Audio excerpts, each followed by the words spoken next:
ఐశ్వర్యములకు నిన్ననుసరింపగలేదు, ద్రవ్యమింబని వెంటదగులలేదు.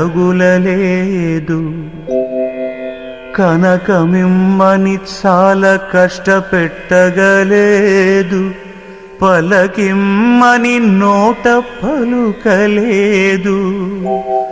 సొమ్ములిమ్మని నిన్ను నమ్మి కొల్వగలేదు, భూములిమ్మని పేరు పొగడలేదు.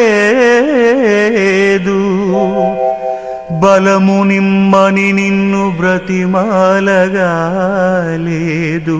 పశులనిమ్మని పట్టుపట్టలేదు. నేను కోరినదొక్కటే నీలవర్ణ, చెయ్యనను మోక్షమిచ్చిన చాలు నాకు భూషణ వికా